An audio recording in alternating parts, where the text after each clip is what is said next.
d'accueil pour vous souhaiter la bienvenue et vous remercier tous de prendre le temps de cet échange avec nous ce matin.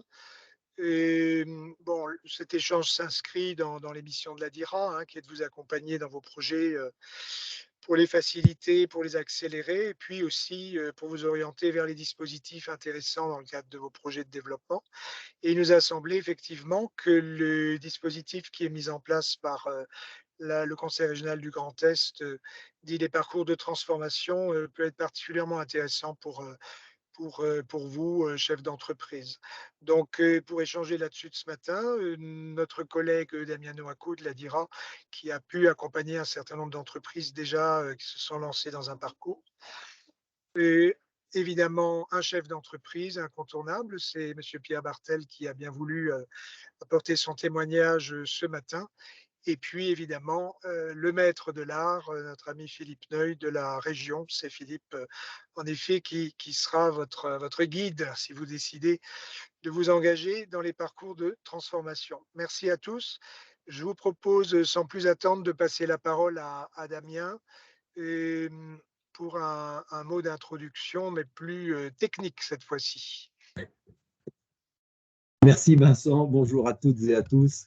Donc effectivement, nous allons avoir la possibilité d'entendre Monsieur Bartel, chef d'entreprise, qui a accepté et qui a déjà réalisé son diagnostic 360 et qui a engagé peut-être déjà des modules de transformation. Et l'idée peut-être c'est de passer la main déjà à Philippe pour qu'il explique le dispositif. Et ensuite surtout, nous entendrons le témoignage de Monsieur Bartel sur son vécu et ses ressentis de la démarche. Voilà. Donc, bonjour à toutes et à tous, Philippe Neu, chargé de mission transition à la région Grand Est. Je suis basé à Strasbourg. Et donc, en début d'année, la région a mis en place un nouveau dispositif qui s'appelle les parcours de transformation. Et donc, je suis effectivement en charge du déploiement de ces parcours sur le territoire alsacien. Donc, voilà, super. Donc, cette logique de parcours de transformation fait suite au plan régional industrie du futur qu'avait mis en place la région Grand Est de 2017 à 2022. L'objectif, c'était effectivement d'accompagner les entreprises dans leur transformation vers l'industrie 5.0.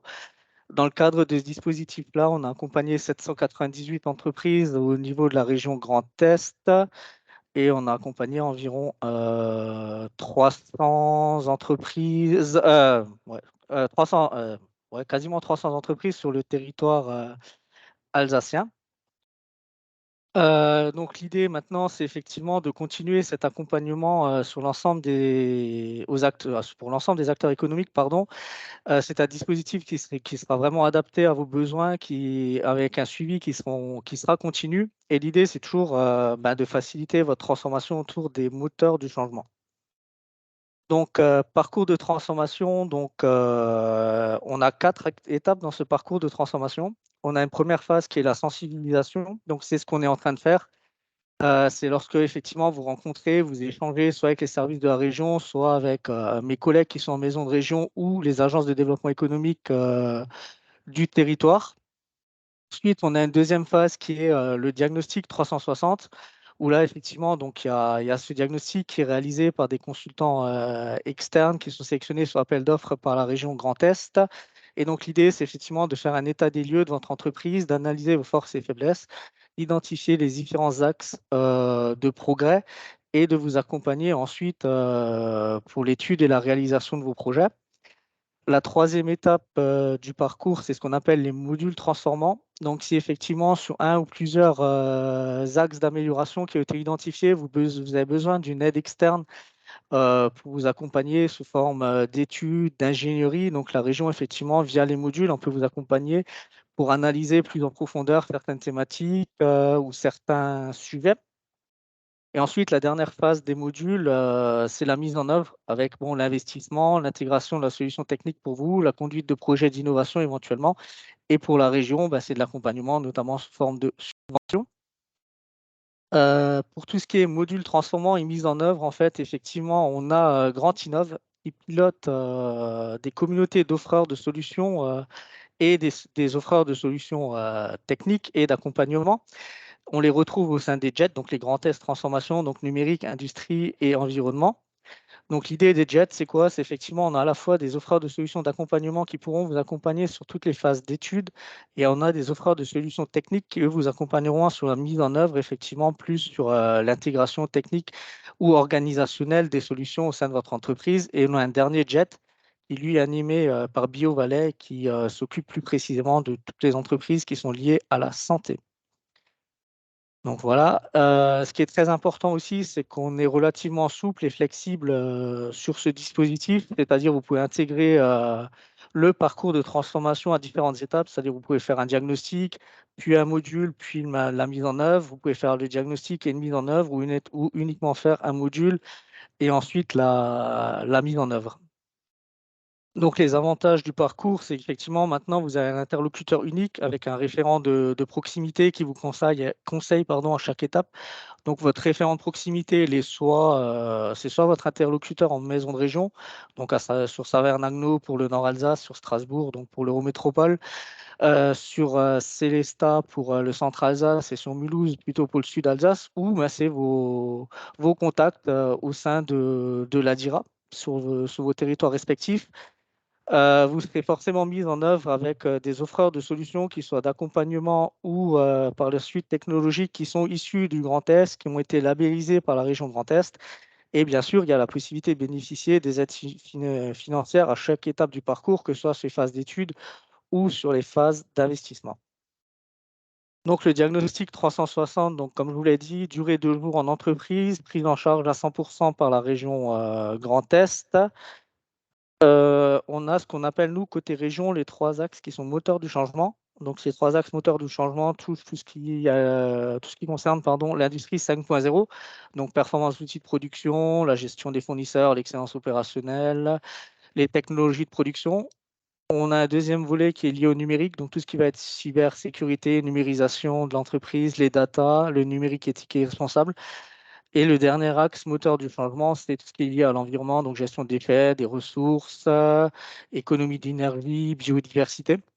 Et ensuite, on a 4 axes fondamentaux, donc qui, eux, touchent plutôt à la stratégie de l'entreprise, aux finances, à la relation client, au capital humain et santé. Donc, on est bien maintenant, effectivement, sur un diagnostic à 360, puisqu'on prend en compte toutes les dimensions de l'entreprise. Contrairement à ce qu'on avait fait précédemment pour ceux qui l'avaient déjà fait au diagnostic industrie du futur, où là, on était vraiment plus orienté industrie, numérique, environnement et capital humain. Donc, le diagnostic, donc, il est réalisé par 3 structures sélectionnées par appel d'offres. Donc, vous avez OPO, la CCI Grand Est et 2A Territoire. Comment effectuer une demande de diagnostic? Donc, vous êtes en contact avec votre référent de proximité. Il vous transmet une déclaration d'intention que vous lui remettez. Et à partir de là, effectivement, le référent de proximité transmet la déclaration d'intention à la région qui lance ensuite un bon de commande pour que le cabinet conseil qui sera sélectionné pour réaliser votre diagnostic puisse le réaliser. Donc, les modules transformants. Donc, déroulement d'un module, donc on est bien suite au diagnostic 360. Il y a un besoin d'accompagnement qui va être identifié dans le cadre du module. Après, comme je vous l'ai dit, libre à vous de faire ou pas le module. Si vous avez la ressource interne pour mener à bien votre projet, par exemple sur de la digitalisation, vous le faites par vous-même. S'il y a besoin d'un accompagnement, la région Grand Est, on a effectivement labellisé un certain nombre d'experts qui peuvent vous accompagner sur des thématiques liées à l'environnement, au numérique ou à l'industrie 5.0. On a 3 phases dans le module. C'est le diagnostic qui déterminera effectivement sur quelle phase vous allez entrer dans le module. La première phase, c'est plutôt une phase préparatoire. C'est effectivement, vous n'avez pas trop de connaissances par rapport au domaine du module. Donc, effectivement, on va plutôt être sur la sensibilisation, vous indiquer ce que peut vous apporter le module ou bien, et cette techno qui est pressentie. Ensuite, on a la phase en phase 2, on a le diagnostic technique avancé, où là, on est vraiment plutôt sur un état des lieux, le recueil et l'analyse de vos besoins, l'évaluation des solutions techniques qui existent. Et l'idée, c'est effectivement d'avoir déjà un avant-projet sommaire. Ensuite, la dernière phase du module, on est sur l'ingénierie et l'étude de projet, où là, on est vraiment sur la définition de solutions techniques, on définit les enveloppes budgétaires, on rédige le cahier des charges, on définit les spécifications techniques qui vous permettront ensuite d'aller voir un offreur de solutions technique. Donc, je ne vais pas vous détailler l'ensemble des modules, mais bon, vous voyez, par exemple, sur le module environnement, on est plutôt complet sur l'économie circulaire, les déchets, l'efficacité énergétique, pardon, les énergies renouvelables, la décarbonation, l'adaptation au changement climatique, les achats durables ou l'éco-conception. Donc, sur le numérique, on a 2 modules à l'heure actuelle. Il y en a un qui est dédié à la cybersécurité, le second qui est dédié à l'intelligence artificielle. Sur l'industrie 5.0, on va être sur l'excellence opérationnelle, la digitalisation de suivi de production, fabrication additive, réalité virtuelle augmentée, robotique, cobotique. Mais là-dessus aussi, la liste n'est pas exhaustive et en fonction des besoins qui remonteront aussi lors des diagnostics, ben, on est en capacité de créer de nouveaux modules et d'intégrer des nouveaux offreurs d'accompagnement. Donc voilà, bon, je ne vais pas vous détailler l'inventaire à la Prévert d'un module, mais par exemple sur la robotique, on peut travailler sur tout ce qui est le process, tout ce qui peut être l'IoT, sur l'ingénierie des matériaux. Donc, on peut travailler avec vous sur tout ce qui peut être les nouveaux matériaux. Voilà, donc module transformant, donc le diagnostic 360, lui, il est pris en charge à 100% par la région Grand Est. Un module transformant, lui, il est pris en charge à 100% du coût du module sur une phase 1, à 50% du coût du module sur une phase 2 et 3. Mais par contre, on n'ira pas au-delà de 10 000 euros par module. Une entreprise peut bien évidemment faire plusieurs modules en même temps et faire plusieurs demandes de modules.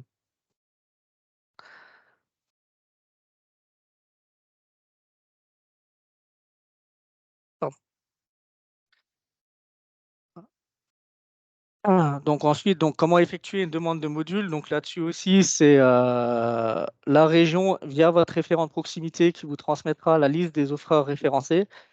Vous allez contacter un ou plusieurs offreurs, lui demander, voilà, concrètement un devis en disant, voilà, on a réalisé un diagnostic 360, on nous préconise tel ou tel module. Est-ce que vous pouvez nous faire une proposition d'accompagnement? Et ensuite, derrière, c'est vous remplissez en ligne sur le site de la région votre formulaire de demande d'aide à partir du moment où vous avez sélectionné votre prestataire. Voilà. Après, bon, effectivement, sur tout ce qui est module environnement, vous n'avez pas besoin effectivement de faire une demande en ligne, puisque là, la demande se fait directement auprès de la CCI qui gère les modules environnementaux.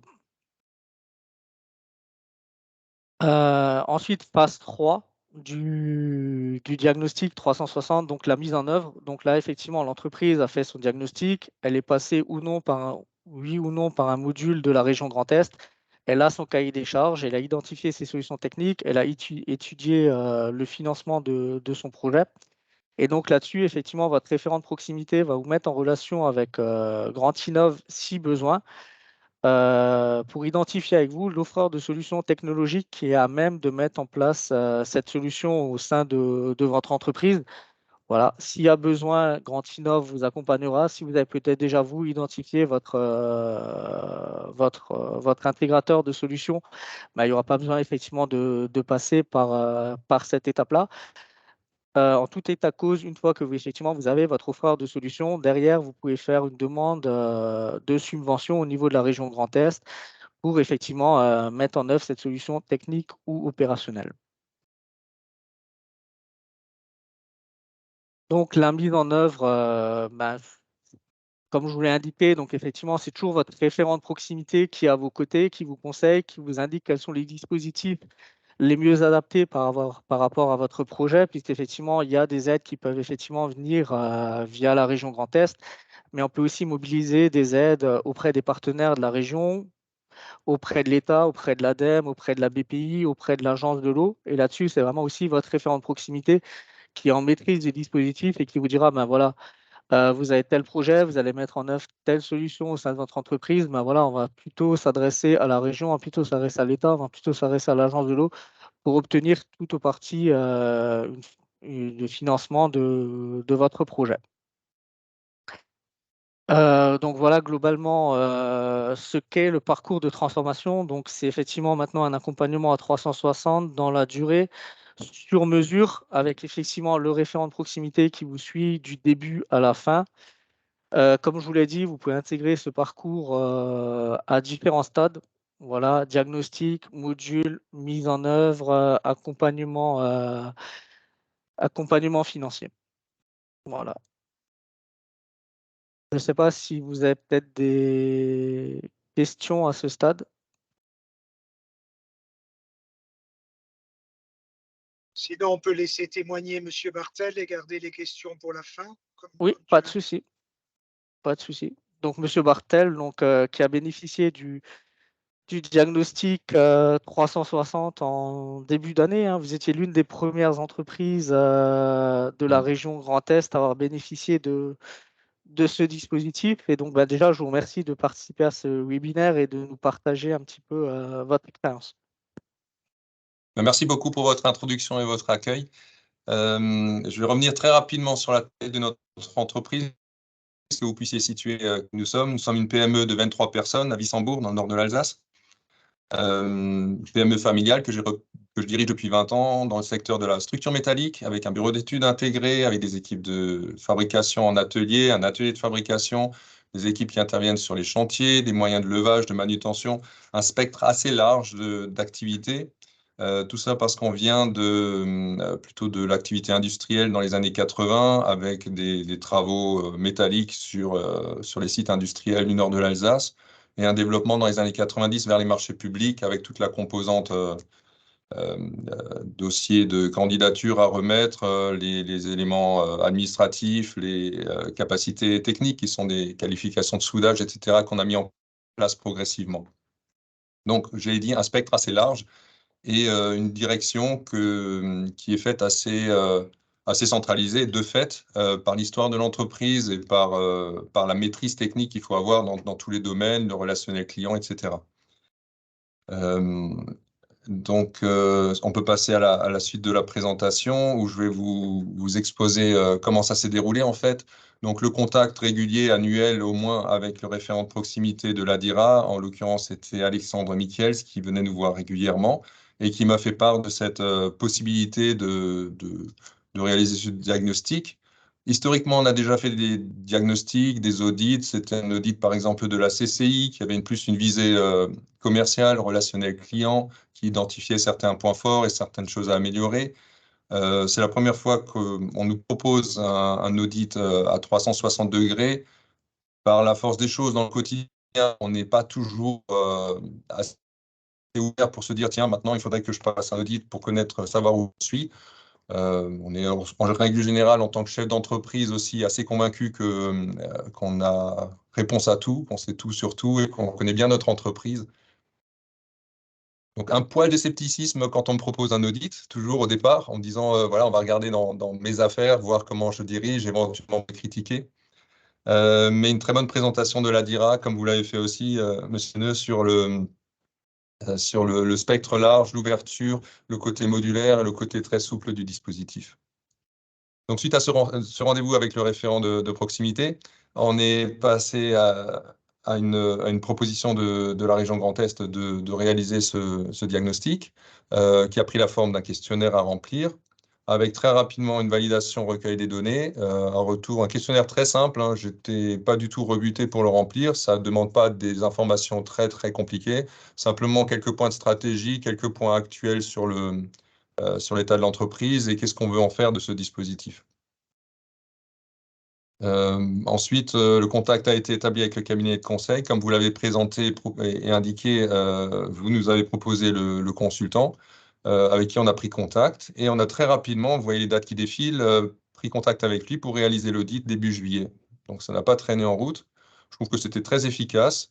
Audit sur 2 jours. Je m'y suis préparé de façon raisonnable, hein. Je connaissais bien tous les paramètres de l'entreprise. Et on a lancé cet audit sur les 2 jours. Quel est l'intérêt pour l'entreprise? On peut raisonnablement se poser la question, pourquoi consacrer 2 jours à parler de l'entreprise qu'on connaît déjà très bien par ailleurs? Donc, c'est quelque chose qui moi, dans la discussion avec le référent de proximité de l'ADIRA, m'a semblé intéressant parce qu'on apporte un regard extérieur méthodique et structuré. Et ce regard extérieur m'a été confirmé dans l'entretien que j'ai eu avec le consultant, très posé, très carré, qui ratisse large, qui m'a expliqué d'où il vient, de quelle industrie. C'est pas quelqu'un qui est hors sol, hein, c'est quelqu'un qui est vraiment terrain. Euh, et qui vient avec ses idées qui s'est forgé dans l'industrie, dans d'autres secteurs, peut-être des outils qu'on peut qualifier d'inhabituels pour notre structure. Lorsqu'on rentre très en détail dans le management bienveillant, dans des choses, dans des interactions, à l'échelle d'une entreprise de 23 personnes, on ne ressent pas forcément le besoin d'échanger de façon formelle, sachant qu'elle est structurée par petites équipes de 2-3 personnes et le contact humain est très facile là-dedans. Mais on a, par le biais d'un regard extérieur, la possibilité d'avoir des outils qui sont adaptables aussi à ces entreprises-là, comme nous en sommes, des petites structures. Ça permet aussi pendant 2 jours de se détacher un peu du métier, de se détacher de l'opérationnel, du stress du planning quotidien et de voir un peu plus loin dans l'organisation. J'ai des plans stratégiques, j'ai des idées pour l'entreprise, elles ne sont pas forcément structurées comme elles devraient l'être. Et l'échange avec le consultant permet, en tout cas c'est ce que j'ai vu comme intérêt, de le structurer, d'établir un plan d'action à plus long terme avec des rendez-vous périodiques. Et puis, dernier point, et pas des moindres, l'audit est pris en charge par notre région Grand Est. Il s'est déroulé rapidement, il n'y avait pas de formalisme préalable, donc c'était assez séduisant pour l'embrayer assez rapidement.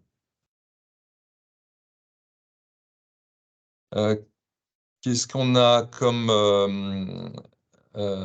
déroulement de cet audit? Comment est-ce qu'il s'est passé?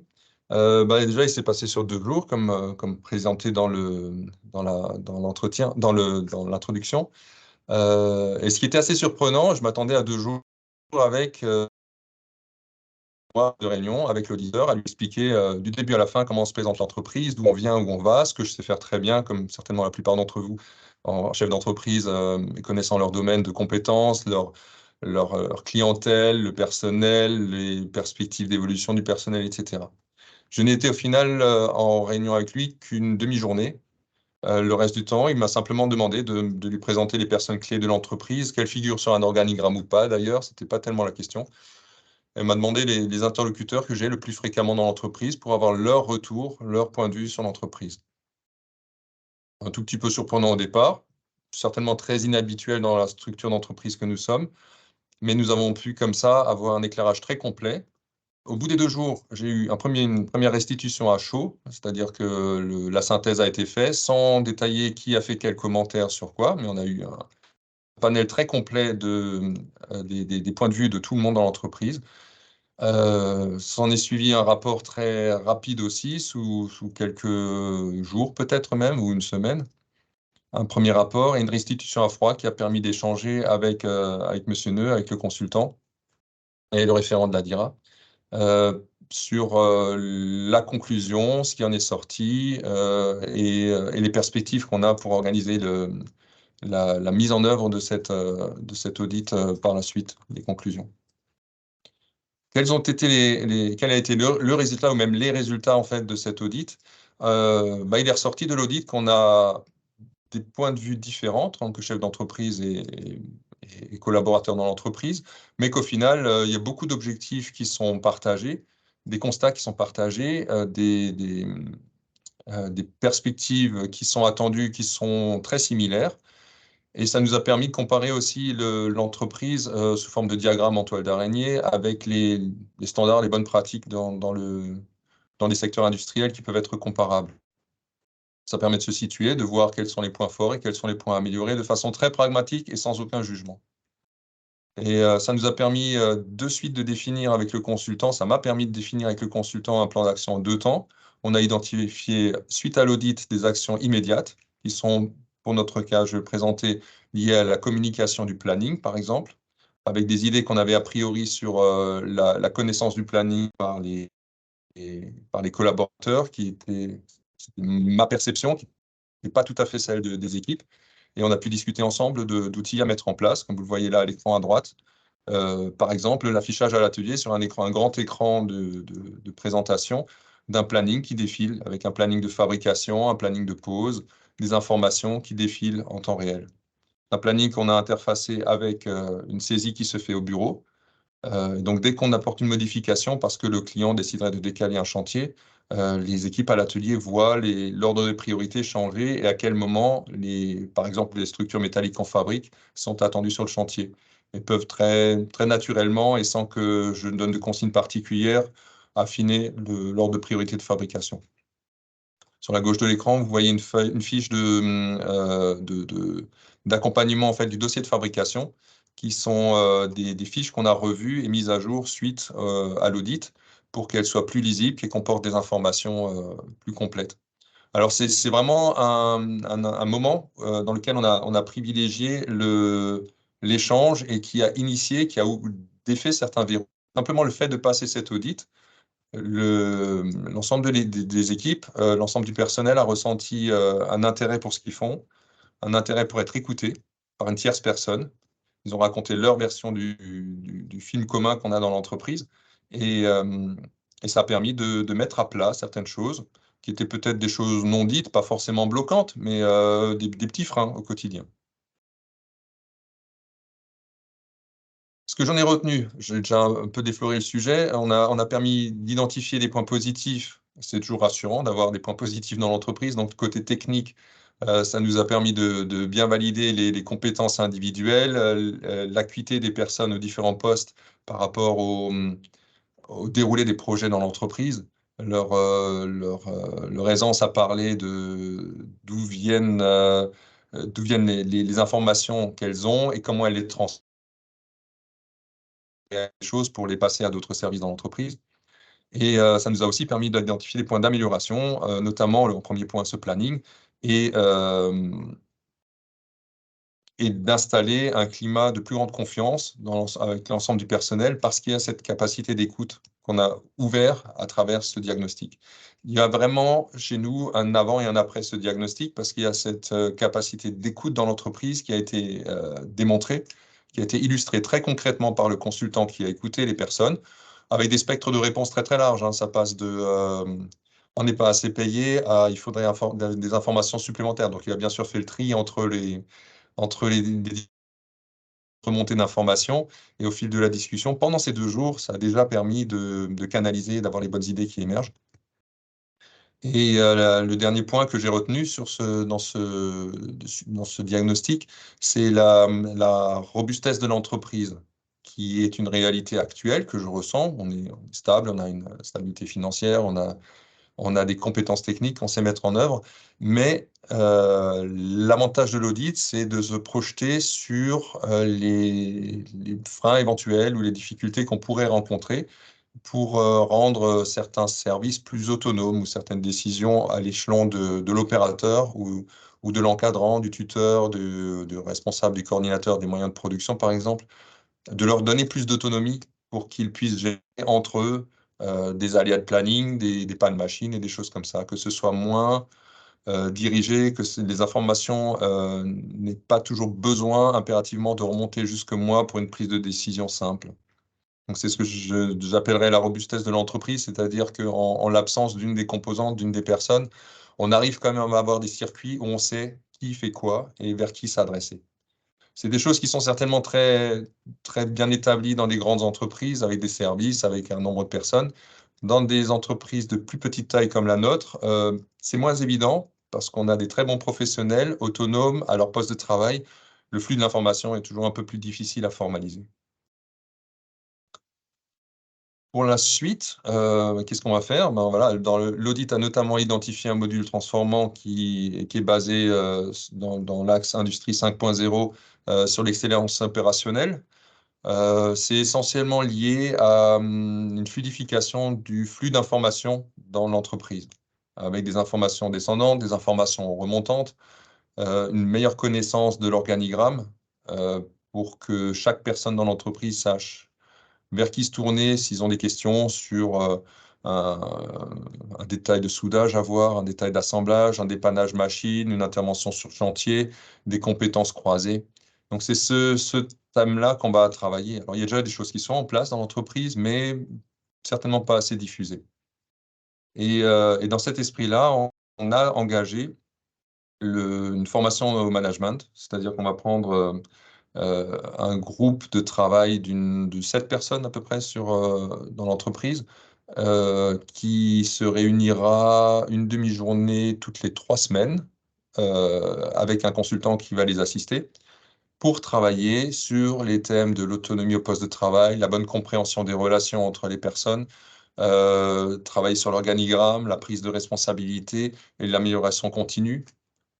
Que cette amélioration continue soit pas simplement la bonne idée du dirigeant qui se lève un matin en se disant tiens, on pourrait bouger la machine de place, ça irait peut-être mieux, on éviterait des circulations parasites ou des choses comme ça, mais que ce soit des choses qui soient formalisées avec une possibilité de remontée d'informations, un échange entre les personnes. Et en fait, compte, c'est ce groupe de travail qui va réfléchir et me proposer les outils de fonctionnement, les modifications dans le fonctionnement, les affichages nécessaires, une communication entre eux, une communication visuelle, comme c'est plutôt la tendance actuelle, avec cette prise en compte de l'amélioration continue au quotidien et une méthode. C'est-à-dire qu'on a vraiment un enregistrement des bonnes pratiques pour s'en servir à l'avenir.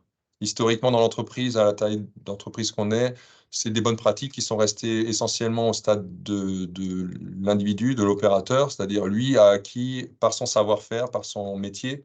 Il faut savoir que les plus anciens dans l'entreprise sont titulaires d'un brevet de maîtrise, donc on est vraiment sur quelque chose qui est issu il y a 50 ans de l'artisanat, mais qui a les avantages et les inconvénients de ce statut, c'est-à-dire que c'est des très bons professionnels qui gardent peut-être un peu leur savoir pour eux, et il faut faire circuler tout ça.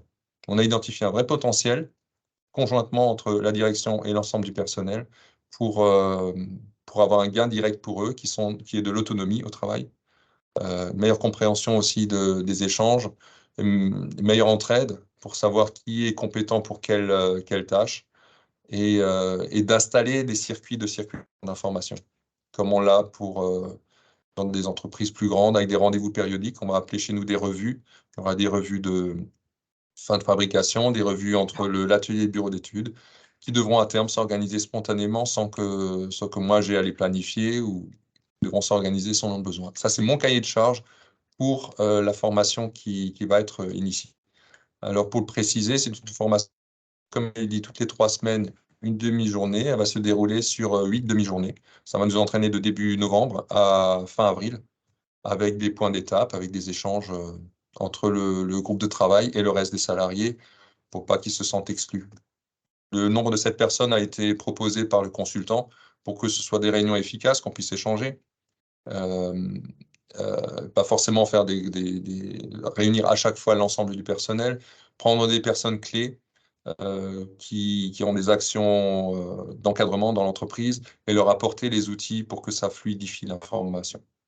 Voilà, tout ça, c'est la théorie. On en est encore avant cette formation, mais j'ai un réel espoir pour avoir échangé avec les 7 personnes qu'on en sorte de ces réflexions-là, des nouvelles règles de travail, des nouvelles façons d'échanger l'information qui soient profitables et qui rendent l'entreprise encore plus robuste.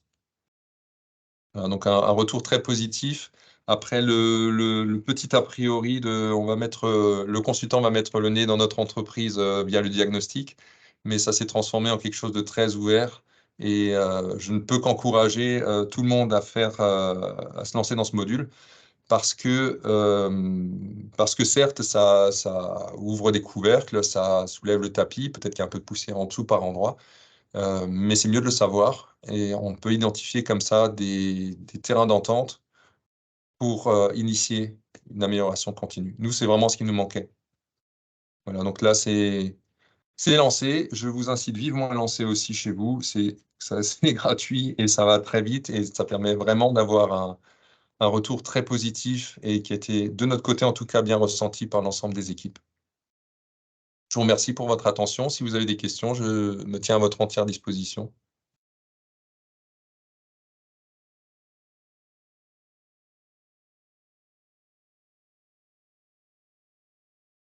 Je veux bien intervenir s'il n'y a pas de main levée. Je ne sais pas si vous m'entendez. Oui, je vous Oui, entends. c'est bon, Vincent.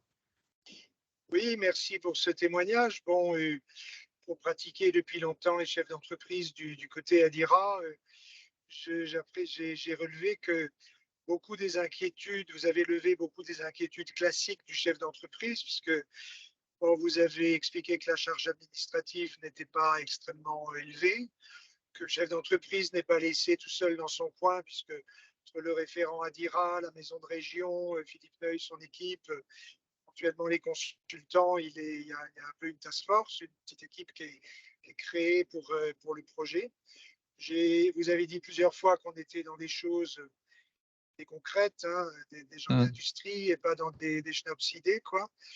Qu'il y a beaucoup de liberté qui est laissée au chef d'entreprise. Chef d'entreprise, d'habitude, n'aime pas trop qu'on leur impose des trucs, donc on peut y aller, on peut choisir son modèle de transformation, on peut choisir son propre prestataire si celui qui est proposé ne convient pas, etc. C'est confidentiel, ça. J'ai bien compris que les informations, elles vous appartiennent. Donc, c'est vrai que ça donne envie d'y aller. Moi, j'ai presque envie d'y aller pour la DIRA, mais Philippe, je ne pense pas qu'on soit éligible. Donc, la question, pour finir quand même par la question, elle est plus pour Philippe Neuil.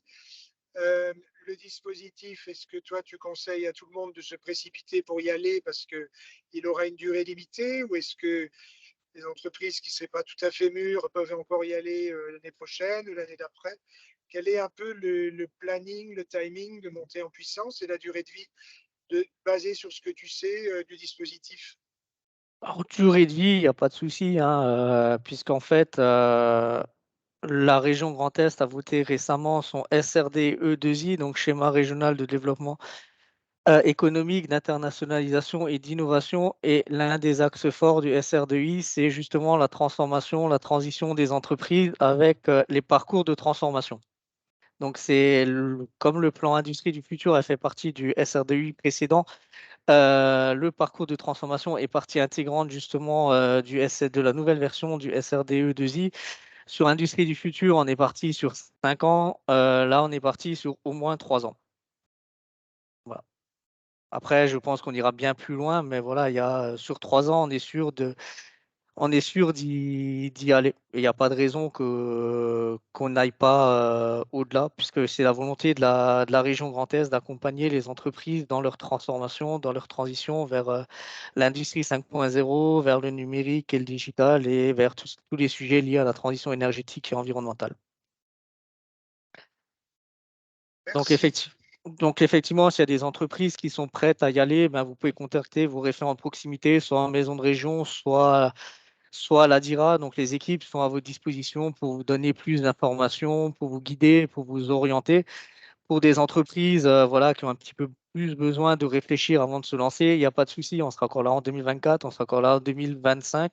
Et d'ailleurs, c'est M. Bartel, c'est un petit peu l'idée qu'on avait aussi dans le cadre du diagnostic. C'est effectivement, il y a bien un plan d'action à court, moyen et il y a du long terme. Il y a des choses que vous avez mis en place tout de suite, il y a des choses que vous allez mettre en place à moyen terme, il y a des choses qui seront aussi sur le plus long terme, et on est effectivement sur un accompagnement sur la durée. En termes de timing, c'est toujours le chef d'entreprise qui est le maître des horloges, hein. Donc chez M. Bartel, on l'a fait en quasiment un mois, hein. Je veux dire, entre la demande et la fin du diagnostic avec la restitution à froid, je crois qu'on a mis un petit mois, peut-être 5 semaines. Voilà, après, s'il y a besoin de plus de temps dans des entreprises où on dit, ben voilà, je fais ma déclaration d'intention maintenant au mois de novembre et je fais mon diagnostic au mois de janvier, pardon. C'est largement faisable aussi. Et sur les modules, c'est pareil, on ne vous demande pas, ben voilà, j'ai fait le diagnostic au mois de janvier, il faut que je fasse un module au mois de février, le second au mois de mars et le troisième au mois de juin.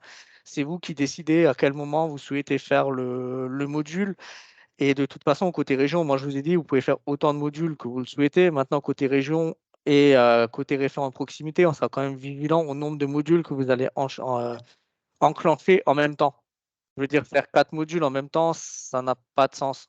Enfin, si, peut-être dans des grands groupes qui sont extrêmement staffés ou structurés, mais la majorité des entreprises aussi qui rentrent comme sur IDF, hein, c'est des PME, c'est 50, 100 salariés, ou bien même des entreprises de moins de 50 salariés.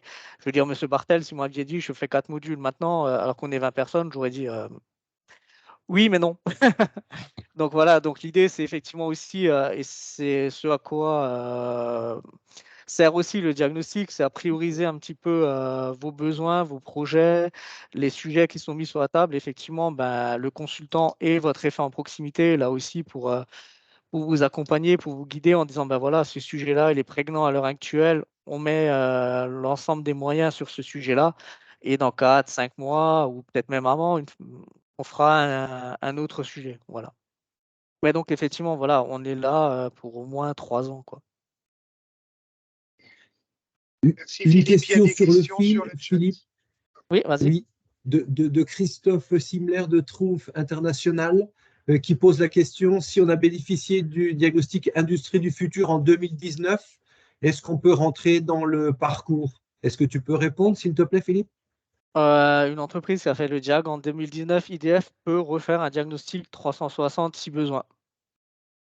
C'est-à-dire maintenant, si effectivement une entreprise a fait un diagnostic industrie du futur en 2021-2022, il n'y a peut-être pas nécessité effectivement de refaire un diagnostic. Maintenant, c'est effectivement, il y a une volonté du dirigeant de dire, voilà, j'ai fait un diagnostic il y a 1 an, il y a 2 ans, je souhaite le refaire parce qu'il y a eu des changements importants dans mon entreprise. Bien sûr, on ne va pas dire à l'entreprise, on vous refuse le diagnostic. Maintenant, si effectivement vous avez fait un diagnostic en 2019 et vous souhaitez refaire un diagnostic, on peut refaire un diagnostic.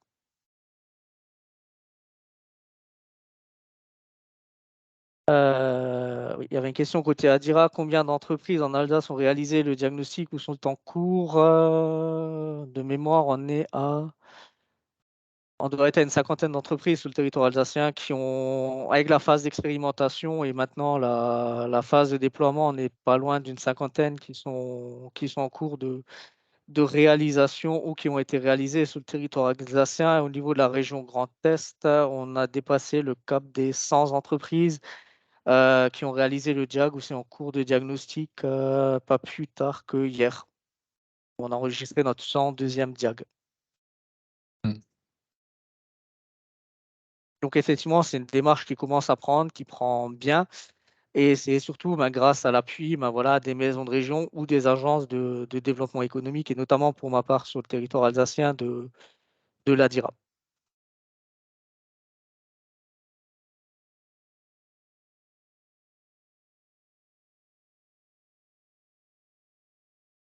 Vous avez d'autres questions? Ouais. Oui, bonjour, Philippe Lagors, Récifam. Juste pour être sûr d'avoir bien compris, donc on peut intégrer le dispositif à n'importe quel stade. Oui, C'est-à-dire si j'ai un projet de digitalisation précis qui est déjà bien cadré, oui, on peut être subventionné pour mettre en place ce projet. oui. D'accord, ok, merci. Merci.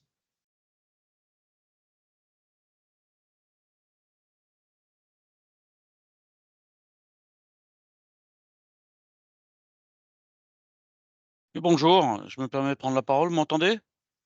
Oui, Oui, on vous entend. Monsieur Simler, Triomphe International, enchanté. oui. Ouais, je vais te poser une question. En fait, si le diagnostic, alors je prends le module robot cobotique, Mhm. est-ce qu'après, il y a de l'aide à l'installation? On connaît le montant de ces aides? Alors, sous forme de module, comme je vous l'ai dit, on peut prendre en charge à 100% une phase 1, à 50% une phase 2, phase 3. L'enveloppe budgétaire n'excédera pas les 10 000 euros pour la réalisation du module. Ensuite, sur la phase d'aide à l'investissement, donc on est sur un dispositif notamment qui s'appelle Grand Est Compétitivité, où là-dessus, on est sous le régime de minimis. Donc, effectivement, suivant la taille de l'entreprise, donc c'est 10 à 20% d'aide avec un plafond de subvention à 200 000 euros. Après, si vous êtes en zonage AFR, vous avez le droit à 10% supplémentaire. Donc, on passerait à 20 ou 30%. Ok, merci.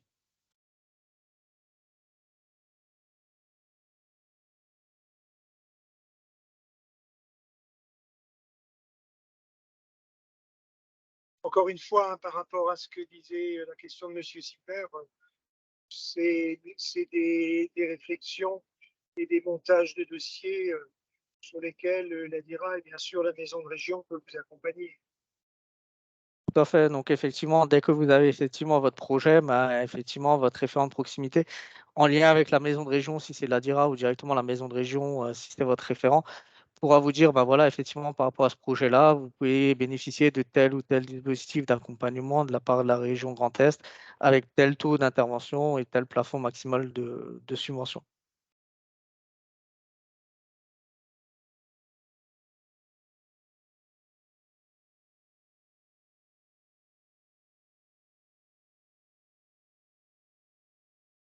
Ça sent un peu la fin, comme disait l'autre. Oui. Donc, on a fait le tour. Comme vous l'entendez, je suis en voiture, donc je ne vois pas forcément s'il y a des mains levées, des questions, je ne sais pas. Non. Ben non, je pense qu'on a fait le tour, Vincent.